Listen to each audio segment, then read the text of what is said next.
going to get started now. Before we do get started, there is some room along the edge. Unfortunately, there's just standing room. I'm going to ask that nobody sit in the aisle here. You guys are fine back there, but I'm going to be walking up with some of the birds, not all of them, because some of them do get nervous with people behind them. But the birds do get nervous if someone goes running past them. So once we start the program with the birds, I just ask that no one walk in the front here. If you need to leave in the middle, I won't be too insulted. I might cry a little. Feel free to walk around the back. Please don't walk in the front here because we don't want to bother the birds. Welcome. I hope everyone's enjoying the festival today. It's a beautiful day out there. I remember a couple years ago I actually avoided the snowstorm by staying home for the festival. I missed that year and I really miss coming down here. I love coming to Jamestown Audubon. Make sure you guys come and visit often. They have a lot of programs going on throughout the year.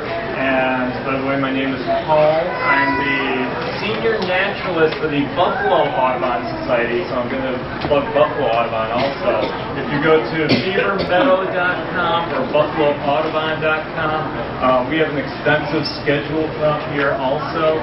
We have hikes all over western New York, not down this far, but some fairly close.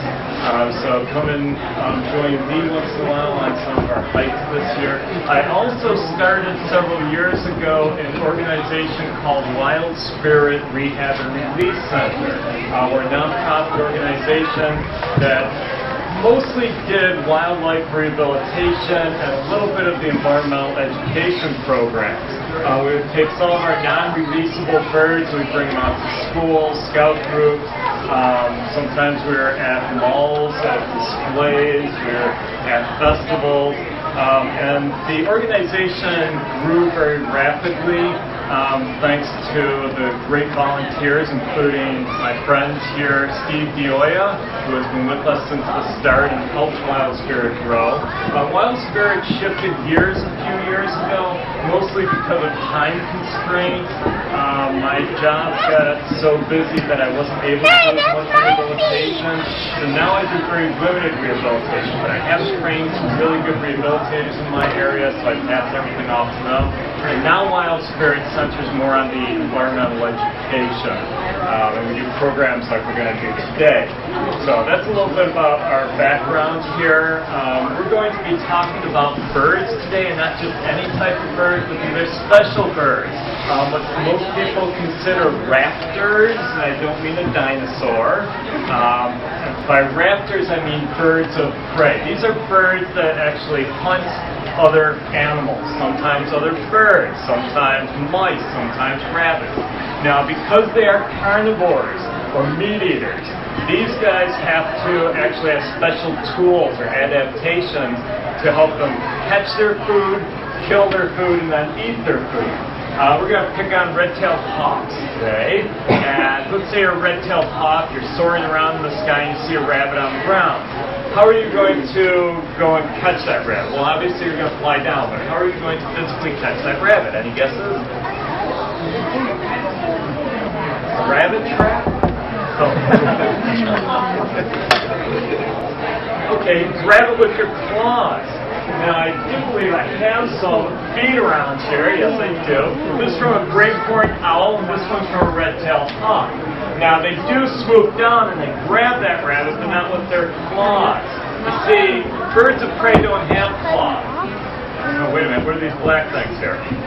Now, they look like claws. They look just like my dog's claws, only a little bit longer and a little bit sharper. But these are actually called, thank you, talons.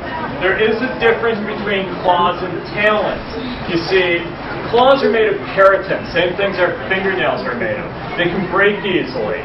Yet, talons are made of keratin with bone inside. That's why this great horned owl has one of the talons that's brown, and the others are black. The black part is the keratin sheath. Inside is bone, which makes them harder and stronger. Now, once this guy catches, how is he going to kill that rabbit? Put it louder.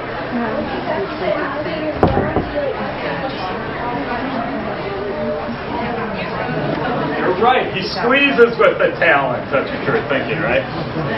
He shakes those talons and he squeezes really tight. These are very sharp. They're like tiny little knives that dig down deep in the animal.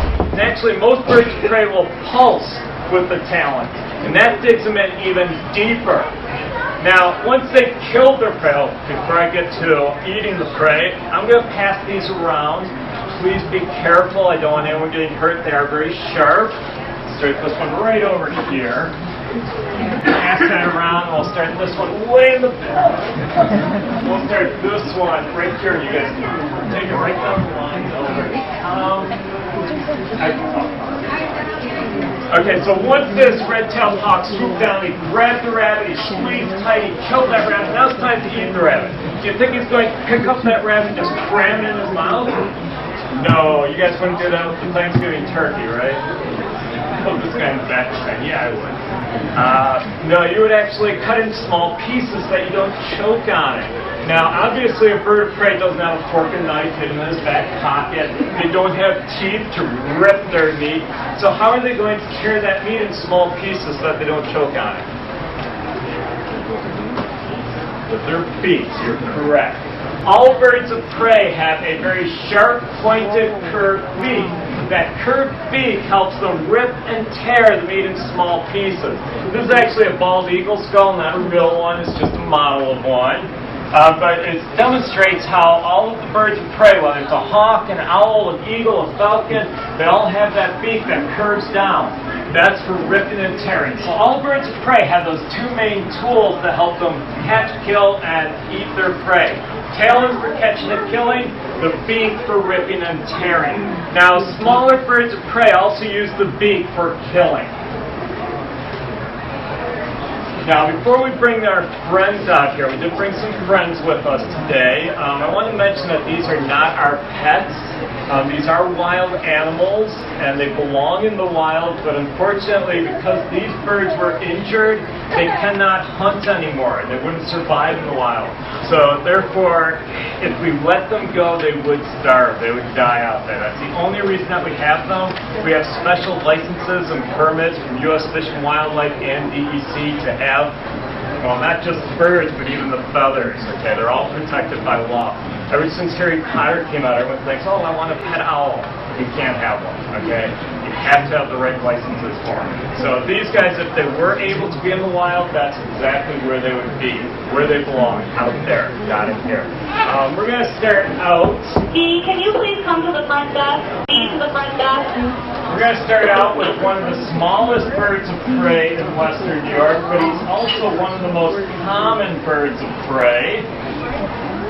This little bird here is what we call an American kestrel.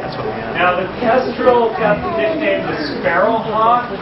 Really bad nickname. And the reason I say that is because this is not a hawk at all. You see, many years ago, someone would watch a bird, and all of a sudden they would come flying down, grab a bird out from their taters, maybe a sparrow, and they'd say, okay, it's daytime, it's got to be a hawk. I mean, you only have hawks and owls. Owls are out at nighttime, hawks are out there.